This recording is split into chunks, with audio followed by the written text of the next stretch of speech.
में इस हवाले से ना सिर्फ तकरीबात का इनेकाद किया गया बल्कि फ्रांस के मशहूर ज़माना एफल टावर को भी फ़लस्तीनी रंग से जो है ना उसको मुज़य्यन किया गया। और बड़ी ये इम्पॉर्टेंट डेवलपमेंट है ख़ास तौर पर यूरोप के लिए जो अब मुत्तहिद हो रहा है। हेलो गाइस, मैं मुतस्कीर और हम लोग देख रहे हैं इस वीडियो के अंदर पाकिस्तान आर्मी इन Gaza, Israel's reverse clock started. तो देखते हैं भाई क्या इजराइल पर ख़तरा आने वाला है, पाकिस्तान आर्मी गाज़ा में है या फिर क्या सीन है इसका। ये एक नई खबर है।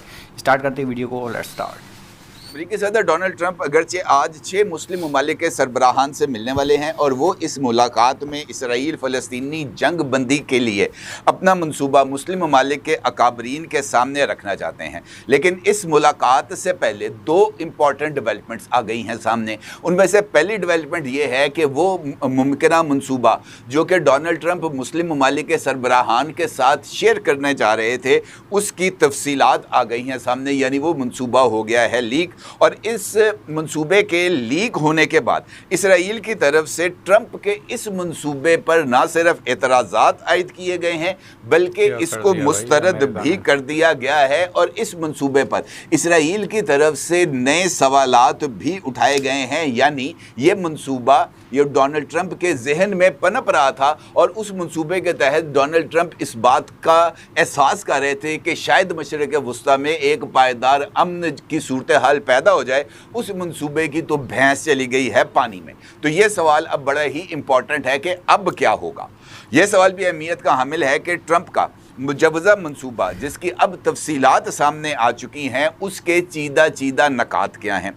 यह सवाल भी अहमियत का हामिल है कि इसराइल को इस मंसूबे से तकलीफ़ क्या है, किससे है और क्यों है। और सबसे बढ़कर ये कि इसराइली इक़दामात के ख़िलाफ़ आलमी राय आमा अब इतनी मुत्तहिद और मुनज़्ज़म क्यों और कैसे हो गई है।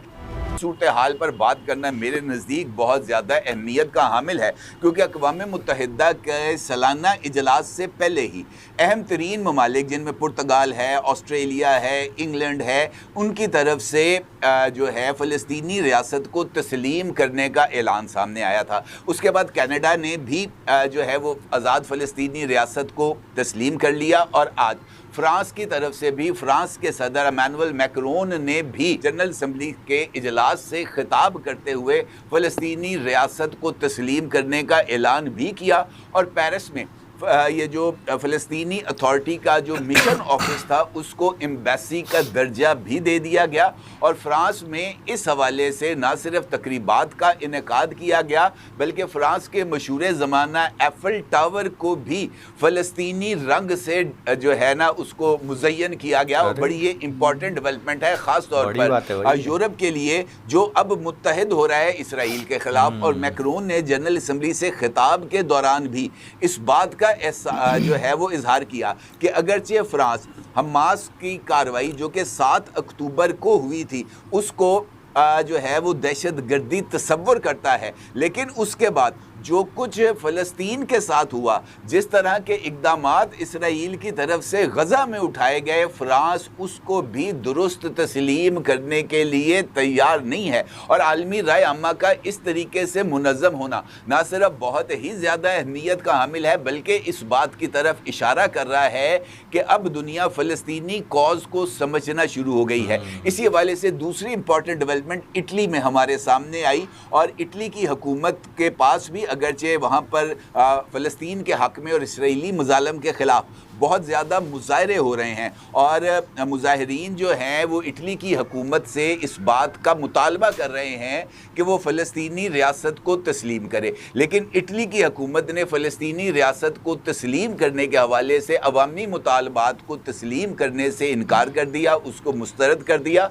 जिसके बाद इटली में जो पुरतशद्दुद मुज़ाहरे हैं उनका आगाज़ हो गया। और ये एक नई सूरत हाल है जो फ़लस्तीन के हवाले से मेरे नज़दीक बहुत ज़्यादा अहमियत की हामिल है। इस हवाले से जो तीसरी इंपॉर्टेंट डेवलपमेंट हुई है वो भी मेरा ख्याल में उसको भी हम नज़रअंदाज नहीं कर सकते, क्योंकि डच पार्लियामेंट के अंदर जो उनकी एक खातून रुकन थी वो जो है वो पेश होती हैं डच पार्लियामेंट में खिताब के लिए।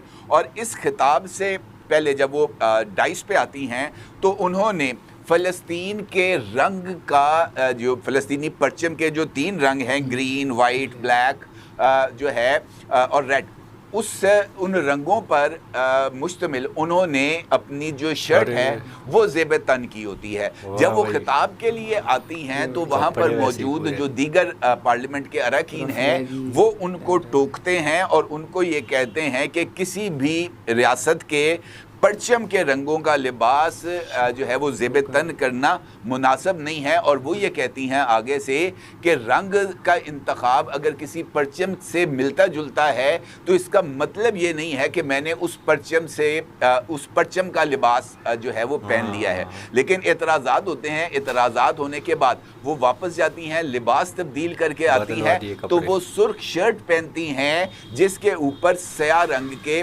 जो है वो निशानात होते हैं, और वो जिसको हम वाटरमेलन कहते हैं, तरबूज का रंग सुरख और अंदर काले काले स्याह धब्बे। और तरबूज का जो है वो फ़लस्तीन का कौमी निशान है, यानी वो फ़लस्तीन से अपनी निस्बत को हर सूरत उसका इजहार करती हैं। और ये वो राय आमा है, ये जो मिसालें मैं आपके साथ दे रहा हूँ, ये वो राय आमा है जिसने अमेरिका को भी अब इस बात को सोचने पर मजबूर कर दिया है कि अब इस मसले का कोई ना कोई हल निकाला जाना चाहिए। अगरचे वाइट हाउस की तरफ से इस बात का इजहार किया गया है कि बरतानिया की तरफ से जो फ़लस्तीनी रियासत को तस्लीम करने का, कनाडा की तरफ से, ऑस्ट्रेलिया की तरफ से, पुर्तगाल की तरफ से, फ्रांस की तरफ से जो ऐलानात किए गए हैं, डोनाल्ड ट्रंप इन ऐलानात पर खुश नहीं हैं और उनका ये मानना है कि इस मौके पर फ़लस्तीनी रियासत को तस्लीम करना ये हमास को इनाम देने के मुतरादफ़ है। और डोनाल्ड ट्रंप का ये मानना है कि हमास को किसी भी सूरत इनाम से नहीं नवाजना चाहिए। वाइट हाउस की खातून तर्जुमान ने इस बात की भी तस्दीक की कि डोनाल्ड ट्रंप आज मुस्लिम ममालिक के, यानी 6 मुस्लिम ममालिक के सरबराहान, जिनमें पाकिस्तान, सऊदी अरेबिया, मुत्तहिदा अरब अमारात, कतर, मिस्र, उर्दन, तुर्की और इंडोनेशिया, इनके जो रहनुमा हैं इनके साथ मुलाकात करेंगे। और इस मुलाकात में मशरिक़ वुस्ता और ख़ास तौर पर गज़ा की सूरत हाल पर और इसराइल की जंग बंदी के हवाले से मंसूबे पर तबादला ख्याल किया जाएगा। इसके अंदर हमने कई सारे नए डेवलपमेंट होते हुए देखे हैं जो फ़िलिस्तीन के सपोर्ट में दिखाई दे रहे हैं बहुत सारी जगह पर, फ्रांस में और अलग अलग जगह पर। और उन लेडी का तो भाई बहुत तगड़ा काम लगा मुझे, कपड़े पहन के वो एक अपनी तरफ से एक सपोर्ट या फिर एक प्रोटेस्ट दिखाने का तरीका होता है। ये साइलेंटली, ऐसा हमने बहुत सारी चीज़ों में देखा है। अगर कोई एक्टर एक्ट्रेस को देखा होगा आपने, बहुत बड़े शो में जा रहे हैं जैसे कहीं, तो वो पहन जाते हैं कभी कभी ऐसे कपड़े प्रोटेस्ट के तौर पर, तो उनको वहाँ से निकाला जाता है या मना किया जाता है, तो वैसा कुछ सीन होता है। लेकिन मतलब करने हाँ, साइलेंटली प्रोटेस्ट होता है किसी के सपोर्ट में कि भाई उनके साथ गलत हो रहा है या कुछ हो रहा है, तो वो एक सही सीन लगा। लेकिन दोबारा से भी वही पहन कर आई, उन्हीं के नेशनल जो फ्रूट होता है, हाँ नेशनल साइन होता है वाटरमेलन, उसको उसकी ड्रेस पहन कर आ गई थी, शर्ट पहन के, तो ये बहुत तगड़ा लगा। बाकी यहाँ पर दिखाई दे रहा है कि बहुत सारी, मतलब इजराइल हो सकता है खिलाफ हो या खफा हो अमेरिका से, क्योंकि वो अब ये सोच रहा है कि भाई इसका सॉल्यूशन क्या निकाला जाए, क्योंकि बहुत सारी सपोर्ट दिखाई दे रहे हैं, लोग सड़कों पर भी निकल रहे हैं और लोगों को पता चल रहा है भाई कि फ़िलिस्तीन के साथ गलत हुआ है। ऊपर तक पाकिस्तान की फ़ौज का भी कहा जा रहा है कि वहाँ पर लगाई जाएगी या भेजी गई है वहाँ पर, तो हो सकता है कि पाकिस्तान का सपोर्ट भी डायरेक्टली या इनडायरेक्टली, ऑफिशियल अनऑफिशियल हो सकता है वहाँ पर पहुँचा। आप सोच सकते हो 65,000 से ज़्यादा, अब तो और ज़्यादा नंबर हो गया होगा उसका, कितने लोग मार दिए थे इसराइल ने। तो उसमें सपोर्ट में फ़िलिस्तीन के कि भाई उसका जो नुकसान है जो उसको रोका जाए किसी तरीके से, परमानेंटली उसको रोक दिया, ये जो जुल्म है ना उसको रोक दिया जाए कैसे भी। बाकी आप लोग क्या सोचते हो कमेंट में बताओ। एंड करते हैं फ़िलहाल वीडियो को, बाय बाय।